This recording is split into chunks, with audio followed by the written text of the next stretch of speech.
Good evening friends. So last के 10 days बचे हैं एग्ज़ाम के लिए, सीएमए के इंटर के लिए और फाउंडेशन के लिए लगभग 12 13 14 दिन बचे हैं। तो बेसिकली ये आखिरी 10 10 12 दिनों में क्या करना है आपको। तो पहले तो एडमिट कार्ड्स आए हैं, आप चेक कर लीजिए। एडमिट कार्ड्स आज ही इंस्टीट्यूट ने डाले हैं और उसमें नाम वगैरह आपका ठीक है कि नहीं, सारा आपका सेंटर एग्ज़ाम का ठीक है कि नहीं, वो चेक कर लीजिए। एग्ज़ाम के पॉइंट ऑफ व्यू से अगर देखा जाए, प्रिपरेशन के पॉइंट ऑफ व्यू से देखा जाए, तो ये 10 12 दिनों का भी अच्छे से यूज़ किया जा सकता है।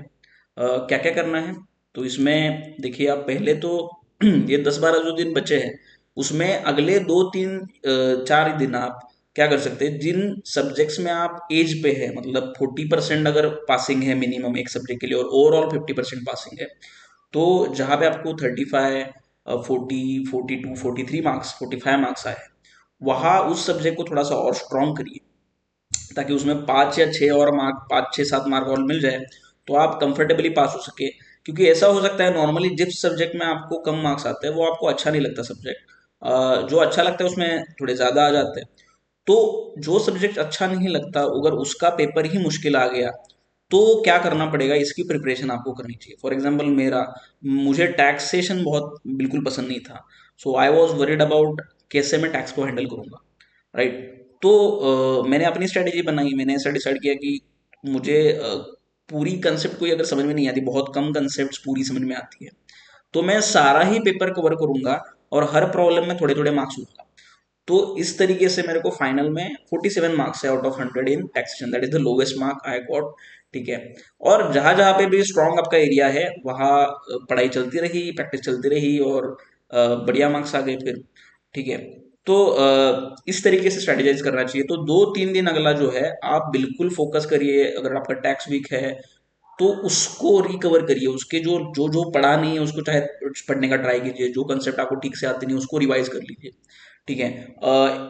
इंस्टीट्यूट का जो मॉड्यूल होता है उसको छोड़ के और ऐसा ज़्यादा कुछ करने की ज़रूरत नहीं है कुछ कुछ सब्जेक्ट में, लेकिन जैसे ऑपरेशन मैनेजमेंट है वहाँ पे मॉड्यूल ठीक से लिखा नहीं गया है, तो आप थोड़ा और मटेरियल देख सकते हैं। ठीक है, स्कैनर देख सकते हैं या फिर और कोई पब्लिकेशन देख सकते हैं जिसमें प्रीवियस ईयर क्वेश्चन सॉल्व करके दिए हैं। ठीक है। और अदरवाइज इंस्टीट्यूट का स्कैनर जो है, चाहे सीए इंस्टीट्यूट है सीए में है, उनका स्कैनर बढ़िया रहता है। उसके बाहर वाला ऐसा कुछ नहीं आएगा क्योंकि हमारे को जो सिलेबस है सीए सीएमए में, तो वो it is not like UPSC की everything under the sky is syllabus. ठीक है, जो मॉड्यूल में दिया है, जो आपके सिलेबस में दिया है उतना ही आएगा, लेकिन वो उसको घुमा फिरा के बताया जाएगा।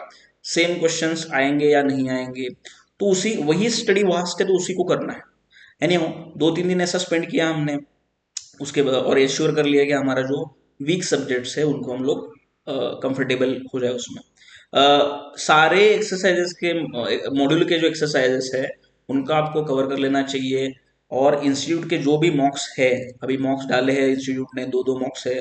फाउंडेशन के लिए भी हर सब्जेक्ट के लिए 2 मॉक्स है, इंटर के लिए भी 2 मॉक्स है, तो उनको आप उनको उनसे गो थ्रू करना चाहिए, उनकी प्रैक्टिस करनी चाहिए। ठीक है। क्योंकि उसमें से भी सवाल कुछ कुछ आ सकते हैं या उस टाइप के आ सकते हैं। ठीक है। तो एक्सरसाइज के सारे छोटे मोटे जो भी एक्सरसाइज, फॉर एग्जांपल फाउंडेशन का आपको पता है कि एमसीक्यू ही आएगा, लेकिन आप उसमें फिल इन द ब्लैंक्स जो देते हैं एक्सरसाइज में, ट्रू और फॉल्स देते हैं, उनको भी करें ताकि आपके कंसेप्ट ठीक हो जाए, स्ट्रांग हो जाए और आजू बाजू अगर भी सवाल पूछे जाएंगे तो भी आपको वो सॉल्व करने को आ जाए। समझ गए आप। तो सारे सब्जेक्ट का वैसे करना है, सारे सब्जेक्ट का करना है, सारे सब्जेक्ट में सारे टॉपिक का करना है। जैसे कि मैनेजमेंट में 200 क्वेश्चन है। ठीक है। फाउंडेशन में इकोनॉमिक्स के साथ बिजनेस कम्युनिकेशन में कुछ अलग क्वेश्चंस हैं। तो इनको आपको सारों को करना है, या तो आप मगअप कर लीजिए समझ में नहीं आ रहा है तो।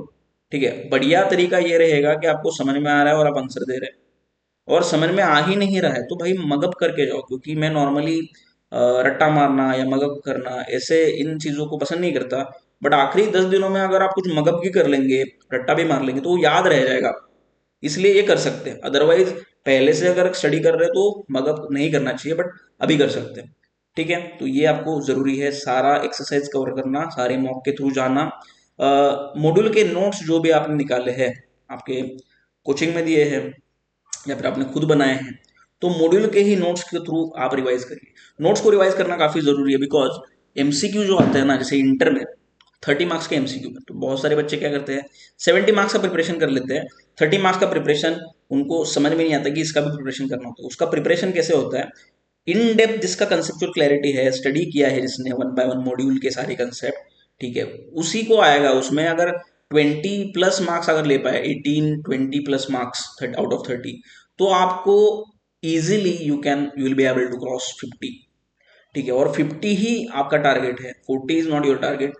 हर सब्जेक्ट में 50+ ये आपका टारगेट मान के चलिए आप, ठीक है। तो इसलिए आपको मॉड्यूल नोट्स रिवाइज करनी है पूरी तरीके से, डेली मतलब थोड़ा थोड़ा करके डेली जाना है उसमें। और उसके बाद टीचर के जो रिमार्क्स हैं उन पे फोकस करें आप, ठीक है। आपको जो आपने, मैं एज्यूम कर रहा हूँ कि 10 दिन अगर बच्चे हैं तो आपने एक तो मॉक सॉल्व करी होगी। तो अगर एक मॉक भी सॉल्व करी है तो उसमें टीचर्स ने कुछ कुछ रिमार्क्स दिए होंगे, जैसे कि ऐसा बोल सकते हैं कि आप पॉइंट वाइज नहीं लिख रहे, जैसे कि लॉ के पेपर में you are not writing answers point wise, तो पॉइंट वाइज लिखना स्टार्ट कर लिए। थोड़ा सा इमेजिन, वो मतलब this is not very hard and fast, कोई एक फॉर्मेट नहीं है, ठीक है। लेकिन पॉइंट वाइज स्टार्ट कर ले। अगर केस लॉ का आंसर लिखना है तो पहले यस और नो में आंसर लिखे, उसके बाद प्रोविजन ऑफ द केस लिखे, फैक्ट लिखे, कंक्लूजन करें। तो ऐसा बेसिक थोड़ा सा स्ट्रक्चर बना दीजिए, क्योंकि एग्जामिनर को पसंद क्या आता है कि आप उसका काम आसान करें, ठीक है। जो इंपॉर्टेंट कीवर्ड्स है उनको अंडरलाइन करें, ठीक है, ताकि वो झट से देख पाए और आपको जल्दी से मार्क दे दे, ठीक है। आपको एग्जाम में वही करना है कि पहले आपको जो क्वेश्चन बहुत अच्छे से आता है उसी क्रम से सॉल्व करना है। क्वेश्चन 8 अगर आपको बहुत अच्छा आ रहा है तो उसको पहले सॉल्व करें। क्वेश्चन 8 ए एंड बी दोनों को एक ही जगह पे सॉल्व करने की ट्राई करें, कि even though it is legally permissible to solve question 8 A at the beginning, then some other question 2 A let us say, फिर 3 बी, ऐसा करके सॉल्व कर सकते हैं आप, कोई प्रॉब्लम नहीं। बट उससे क्या होगा कि इंप्रेशन इतना अच्छा नहीं पड़ेगा। तो ट्राई करें कि एक क्वेश्चन पूरा लिया तो उसी को 8 ए एंड बी एक ही जगह पे सॉल्व करें, ठीक है। मतलब ब्रॉड जो जो आपके मेन क्वेश्चन है उनको आप इधर उधर कर सकते हैं, लेकिन उसमें जो मेन क्वेश्चन का जो सारे सब क्वेश्चन है उनको एक ही जगह पे करने से बढ़िया रहेगा। और एक चीज़ की, जब बहुत सारी जगह पे OMR शीट्स रहते हैं MCQ को आंसर चॉइस करने के लिए, तो वहाँ पे ध्यान से आपको हर क्वेश्चन का आंसर लिखते समय, जैसे कि question number 1D, question number 2C, question number 3D, हर क्वेश्चन को देख के उसके आगे वाले ही सर्कल में गोल करना है। हर बार देखना है क्वेश्चन, ऐसा नहीं करना है क्वेश्चन 1 का देख लिया D उसके बाद एक के एक नीचे करते हैं, ऐसा नहीं करना है। क्वेश्चन देखना है, ऑप्शन नंबर देखना है, question number 14 option number B, ऐसा करके मैच करके हर बार करना है। बीच बीच में थोड़ा सा चेक भी करना है कि पीछे मैंने ठीक किया है कि नहीं। थोड़ा सा टाइम इसमें देना है, क्योंकि जल्दबाजी में कुछ कुछ लोगों का ये हो जाता है, ऊपर नीचे हो जाता है, या फिर एक क्वेश्चन के दो गोले हो जाते हैं। और उसमें ट्राई करें आप कि एक बार डिसाइड कर ले कि आपका फाइनल आंसर क्या है, उसी के बाद तब उसके बाद ही सॉल्व करें, ठीक है। और नेगेटिव मार्किंग अगर नहीं है तो अगर कुछ क्वेश्चन बचा है तो उसको आखिर में जरूर अटेम्प्ट करिए, लास्ट 5-10 मिनट्स में कुछ भी करिए, लेकिन अटेम्प्ट करिए उसको, क्योंकि आपका 4 ऑप्शन है तो पास होने की प्रोबेबिलिटी, अगर आपको आता भी नहीं है कुछ, तो वो क्वेश्चन बराबर आने की प्रोबेबिलिटी 25% होगी। एनीहो, तो ये हो गया। अभी अगली स्टेप आपको ये करनी है कि टीचर के रिमार्क पे फोकस कर लिया, और आखिरी वाले 5 दिन जो है उसमें आप बेटर रहेगा कि आप कुछ नया चीज मत सीखिए, ठीक है। जो सीखना है 2-3 दिन 4 दिन में कवर कर लीजिए उसको, और आखिरी वाले 5-7 दिन में कुछ नया मत सीखिए, रिवाइज करते रहिए, जो पुराना किया है ठोस करिए उसको, ठीक है। और जब मैं ये बोलता हूँ कि नर्वसनेस कैसे ओवरकम करना है, थोड़ा सा नर्वस हो जाते हैं हम लोग, तो कोई ऐसा इंसान जो आपको मोटिवेट करे उससे बात करते रहिए, ठीक है। अगर आप सिंसियरली पढ़ाई कर रहे हो तो कोई आपको कुछ बोलेगा नहीं, आपको प्रोत्साहन देगा, मोटिवेट करेगा, ठीक है। जनरली जो सिंसियर लोग रहते हैं उनको टेंशन आता है, ठीक है। तो टेंशन मत लिए। अगर आपने डेली का 12-14 घंटा पढ़ाई किया है एग्जाम के दिनों में, तो आपको मेरे हिसाब से टेंशन लेने की कोई ज़रूरत नहीं है। पहले से अगर आप पढ़ाई करते आ रहे हैं तो भी कोई प्रॉब्लम नहीं है ज़्यादा, ठीक है। नॉर्मली जो 5-6 महीना पढ़ाई कर लेता है ग्रुप के लिए, वो आराम से हो जाता है, ये मेरा पर्सनल एक्सपीरियंस है, ठीक है। लेकिन आप 2-3 महीना ही पहले स्टार्ट किए है पढ़ाई करना, बाकी 2-3 महीना पहला वाला आपने इतना अच्छे से पढ़ाई नहीं किया, तो थोड़ा ज़्यादा पुश करना पड़ेगा आपको, ठीक है। और ये सोचिए कि एग्जाम में पास होना या फेल होना, फेल तो काफ़ी लोग होते रहते हैं, CSE में, इंटर में, CSE में, फाइनल में, इंटर में, फाउंडेशन में भी इवन। तो फेल होना कोई बड़ी बात नहीं है, पास होना बड़ी चीज़ है। जैसे कि आपका जो मैनेजमेंट में जो hygiene factor and maintenance factor बोलते हैं ना, तो पास होना ये हाइजीन फैक्टर नहीं है, मतलब वो मेंटेनेंस फैक्टर नहीं है। पास ना होने से आप डिमोटिवेट नहीं होंगे, पास होने से आप मोटिवेट हो जाएंगे। जिन्होंने मैनेजमेंट की पढ़ाई की है उनको समझ में आ गया होगा। तो बात यही है कि फेल होना ये एग्जाम का पार्ट है। ऐसा नहीं है कि आप कोई एक अटेम्प्ट में फेल हो गए तो छोड़ देना चाहिए, बिल्कुल नहीं छोड़ना चाहिए। ठीक है, मेरे हिसाब से फाउंडेशन में अगर आप पढ़ाई कर रहे हैं, पढ़ाई करके अगर आपने अटेम्प्ट दिए तो 3 अटेम्प्ट तक आप ट्राई करें। 3 अटेम्प्ट में पढ़ाई करके भी पास नहीं हो रहे, then you can think otherwise. ठीक है, और इंटर में 5 अटेम्प्ट मेरे हिसाब से, एक ग्रुप के लिए 5 अटेम्प्ट पढ़ाई करके भी आप, पढ़ाई करके 5 अटेम्प्ट तो देने चाहिए।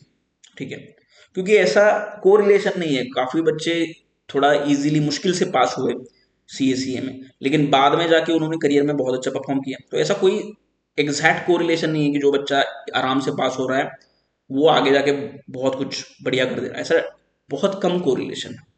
ठीक है, तो एनी ये करना है आपको। और क्या करना है कॉन्फिडेंस बिल्डिंग के लिए, तो प्रैक्टिस करिए। ठीक है, कोई प्रॉब्लम है उसका प्रैक्टिस कैसे करना है, मैथ्स का प्रॉब्लम है, स्टैट्स का प्रॉब्लम है, तो देखो भाई, एमसीक्यू अगर है तो आपको किसी को कुछ दिखाना नहीं है, प्रेजेंटेशन इंपॉर्टेंट नहीं है, तो डायरेक्टली आपको आंसर में कैसे निकालता हूँ वो करना है। आप कैसे भी करो ना, ठीक है, थोड़ा सा स्क्रिबल कर लो 2-3 स्टेप, अगर 5-10 स्टेप है, ठीक है, 5-10 स्टेप अगर एचएससी बोर्ड में आप लिखोगे कोई आंसर सॉल्व करने के, तो एमसीक्यू में तो आपको कोई स्टेप लिखने की जरूरत नहीं है। तो आपको स्क्रिबल करना है, इंपॉर्टेंट स्टेप देखने हैं, लिखने हैं आपकी खुद की अंडरस्टैंडिंग के लिए, और उसके बाद उसको सॉल्व करना है। तो आप उसमें कंफर्टेबल हो जाओ। बहुत सारे स्टेप करने लगोगे तो टाइम वेस्ट होगा, एमसीक्यू सारे सॉल्व नहीं कर पाओगे। आपको पता है कि मैथ्स और इकोनॉमिक्स का पेपर एक साथ होता है 2 घंटे, मतलब 120 मिनट है, आपको 100 क्वेश्चन सॉल्व करने हैं। तो हर क्वेश्चन के लिए 1.2 मिनट्स है, तो मैथ्स के लिए, स्टैट्स के लिए थोड़ा सा ज्यादा आप मान के चलिए, 70-75 मिनट में आपका 50 क्वेश्चन हो जाएगा, और इकोनॉमिक्स मैनेजमेंट का 50 क्वेश्चन 50 मिनट में हो जाएगा। ठीक है, आपको 15 मिनट का रीडिंग टाइम मिलता है, उसमें आपको ये समझना है कि आपको पूरा पेपर थोड़ा सा पढ़ लेना है, अंदाजा लगा लेना है कि कौन सा एरिया थोड़ा सा इजी लग रहा है, उसको मैं मिस ना करूं। क्योंकि बच्चों का ऐसा हो जाता है, जैसे हमने मॉक कंडक्ट करवाई परसों, तो स्टैटिस्ट हमने काफ़ी डिफिकल्ट निकाला था पेपर जानबूझ के, ताकि थोड़ा सा बच्चे ज़्यादा प्रिपेयर करें मेन एग्जाम के लिए आने वाले। तो अ, हुआ ये कि स्टैटिस्टिक्स में पहले वाले क्वेश्चन काफ़ी मुश्किल थे, मैथ्स में और स्टैटिस्टिक्स में। आखिर में इंडेक्स नंबर और मूविंग एवरेज पे इजी इजी क्वेश्चंस आए थे, तो वो क्वेश्चन सॉल्व करने के लिए बच्चों को टाइम ही नहीं मिला। ठीक है, क्योंकि वहां तक पहुंचे ही नहीं। तो जो इजी आपको आता है ना, वो पहले सॉल्व करना है भाई लोग, मोटा मोटी जितना हो सके। जो इजी आता है उसको पहले सॉल्व कर लेना है, मुश्किल चीजें बाद में करनी है, क्योंकि लेंदी कैलकुलेशन बाद में करना है। ठीक है, अगर किसी पर्टिकुलर सम को सॉल्व करने में 2 मिनट से ज्यादा लगेंगे तो आप उसको बाद में देखिए, पहले मत करिए।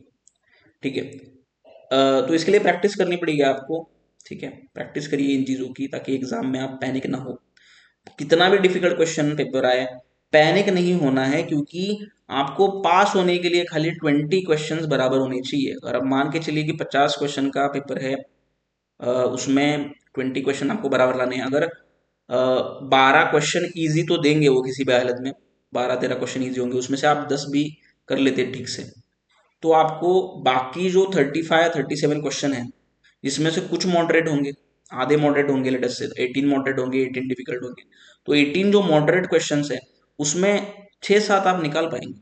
ठीक है, तो 10 जो इजी वाले आपने सॉल्व किए, 6-7 जो मॉडरेट वाले सॉल्व किए, अभी और जो 18 बचते जो मुश्किल है उसमें से 3-4 आपके तुक्के तो वैसे भी लग जाएंगे 25% प्रोबेबिलिटी से। ठीक है, तो इस तरीके से आपको 20+ आउट ऑफ 50 क्वेश्चंस बराबर लाने के लिए बहुत डिफिकल्ट नहीं होना चाहिए। अगर आपने बिल्कुल पढ़ाई नहीं की तो बात अलग है, लेकिन मोटा मोटी आ जाना चाहिए। ठीक है, उसके बाद तो इंटर के लिए भी बोल देता हूँ कि प्रैक्टिस करते समय क्या करना है, प्रॉब्लम्स बड़े बड़े कॉस्टिंग के, टैक्सेशन के, तो स्क्रिबल करना है, सारा स्टेप नहीं लिखना है। तो मेन मेन जो वर्क जिसमें मार्क्स होते हैं, नॉर्मली मेन मेन चीजें है, जैसे कि आपका एग्जांपल ले लीजिए फिनेंशियल मैनेजमेंट में, cost of weighted average cost of capital निकालना है तो कॉस्ट ऑफ इक्विटी निकालिए, डेट निकालिए, प्रेफरेंशियल निकालिए, ये तीनों को मार्क्स रहेंगे। ठीक है, एक स्टेप में हो जाएगा। ठीक है, उसके बाद वेटेड एवरेज कॉस्ट निकाल, ऐसे प्रैक्टिस करना है, पूरा स्ट्रक्चर्ड मैनर में सॉल्व करने की जरूरत नहीं है, unless you are giving a mock. ठीक है, तो ये हो गया। एग्जाम में लिखते समय ठीक से लिखना है, एग्जाम में लिखते समय एकदम ठीक से लिखना है। प्रीवियस ईयर क्वेश्चन पेपर जरूर चेक कर लीजिए, उसमें से कई सिमिलर सवाल आ सकते हैं। पैटर्न चेक कर लीजिए, पैटर्न दिए हुए होते हैं स्कैनर वगैरह में, कि पहले कौन से टॉपिक के कैसे ट्रेंड रहा है, और पैटर्न फॉलो हो सकता है, कंपल्शन नहीं है इंस्टीट्यूशन के ऊपर, लेकिन फॉलो हो सकता है। इंस्टीट्यूट का आपने इंस्टीट्यूट का जो पाई चार्ट है मॉड्यूल में दिया हुआ, कौन से टॉपिक को कितना मार्क्स है, वो तो देखा ही होगा, उसको आपने फॉलो किया ही होगा। तो जरूर ये करिए, जो बार बार आता है उसको करके जाना चाहिए। तो उसको 2-3 दिन में अगले कर लीजिए, अगर नहीं किया है तो मेमोराइज करिए, मगअप करिए। ये तो मैंने बता दिया आपको, नॉर्मली हम बिलीव नहीं करते, लेकिन अभी कर सकते हैं आप उसको मेमोराइज या मगअप। समझ के अगर करेंगे तो ज़्यादा अच्छे से याद रहेगा। कोई अमेंडमेंट्स अगर आया है लॉ में, टैक्सेशन अकाउंट्स में, उसको एक बार देख लीजिए, शायद से उस पर कुछ आ सकता है। तो फाइनल अपना क्या हो गया, पूरे वीक एरियाज आप कवर करेंगे, जिससे कि आप आपका जो मुश्किल वाला पेपर है वो, आपको जो मुश्किल जाता है आपका वीक एरिया, वो भी डिफिकल्ट आ जाए। कोई 1-2 पेपर तो डिफिकल्ट आने वाला है, आपको पता है। तो आपको जो मुश्किल जाता है वही सब सब्जेक्ट अगर डिफिकल्ट आ गया, तो उसमें 42-46 मार्क्स तो मिल जाए। उसके लिए क्या करना पड़ेगा, 100 मार्क्स का सॉल्व करना पड़ेगा। 100 मार्क्स का सॉल्व करने के लिए कैसे, अगर परफेक्शन नहीं है मेरे में, सारे सवाल मुझे अच्छे से नहीं आते, तो 100 मार्क्स का कैसे सॉल्व करूं? अरे भाई, जो आता है आप लिख लो ना, लिख लो ना, पूरा पूरा एमसीक्यू सॉल्व कर लो। एमसीक्यू बिल्कुल नहीं छोड़ना है, इंटर वालों ने या फिर फाउंडेशन वालों ने, निगेटिव मार्किंग है नहीं। ठीक है, पूरा लिख लो 100 मार्क का। ठीक है, उसमें से थोड़े थोड़े मार्क्स आएंगे अगर थोड़ा थोड़ा अगर ठीक से लिख पाओ। मैं ऐसा नहीं बोल रहा हूँ कि पूरा कुछ भी इलॉजिकल लिख दो। कॉमन सेंस प्लस पढ़ाई, इनका मिक्सचर होना चाहिए। अगर आपको परफेक्ट नहीं आता है आंसर, तो answer should be mixture of common sense plus some logic. ठीक है, पूरा ही पिक्चर की स्टोरी लिख दोगे तो काफी मतलब मार्क्स तो आएंगे नहीं बिल्कुल। ठीक है, तो cover topics at the end of the module सारे, मतलब जो मॉड्यूल के एंड वाले टॉपिक्स है ना, वो हमेशा फॉरगॉटन होते हैं। जैसे कि आप देखिए कि बिजनेस एथिक्स है लॉ में, तो वो आखिर में, इट इज 15 मार्क्स का है वो। तो उसको सारे क्वेश्चन करने हैं आपको एक्सरसाइज में, सारा करना है उसको, उसको भूल नहीं जाना है भाई। इंपॉर्टेंट है, छोटा सा इंपॉर्टेंट है, अकाउंटिंग स्टैंडर्ड है फाइनेंशियल अकाउंट में, उसको करके जाइए। 30 मार्क का पूछा था लास्ट टाइम, 20 मार्क का बोल के। इजी है, 6 अकाउंटिंग स्टैंडर्ड है खाली, हमारे चैनल पे ऑडियोज पड़े हुए भी है उसके। तो इसको भूलना नहीं, आखिर वाला मैटर ना, उसको मार्क्स होते हैं। हम लोग क्या स्टार्टिंग वाला अच्छा करते हैं, आखिर वाला थोड़ा सा कम कर लेते हो। ऐसा नहीं करना है, आखिरी वाले भी फोकस करना है। इजी सवाल, सिलेबस कोई छोड़ना इसलिए नहीं है क्योंकि जो आप छोड़ेंगे उस पर अगर इजी सवाल आ गया तो क्या करेंगे आप, है ना। 1 मॉक नॉर्मली देना चाहिए, बेटर रहता है। पैनिक हो जाएंगे अगर एक मॉक भी नहीं दिया तो, इसलिए एक मॉक मस्ट है। 14 आवर्स डे आप ट्राई कर सकते हैं, मैंने किया है, फाइनल में किया है। ठीक है, अदरवाइज 12 घंटा तो करना ही चाहिए। थोड़ा सा अच्छा खाना खाइए, बाहर वाला मत खाइए। स्लीप, नींद लीजिए अच्छी, 6-7 घंटा। ठीक है, नींद को ज़्यादा मत काटिए क्योंकि आपको समझ में कुछ नहीं आएगा। कुछ लोग करते हैं नींद काटते हैं, तो I am not very sure, क्योंकि मैंने ये तरीका किया नहीं कभी। बट अगर आपको एक्सपर्ट है, आप ये सारी चीज़ों करने में, पहले भी आपने कर चुके हैं कि नींद कम करके कुछ किया है, then you are the best जज। प्लेंटी ऑफ वाटर लीजिए, एडमिट कार्ड चेक कर लीजिए पहले, और ऑप्टिमिस्टिक रहिए और एफर्ट्स लीजिए, आपको सक्सेस ज़रूर मिलेगा। तो आई होप आपको ये वीडियो अच्छा लगा होगा। लाइक करिए, कमेंट करिए, शेयर करिए, सब्सक्राइब करिए। Thank you.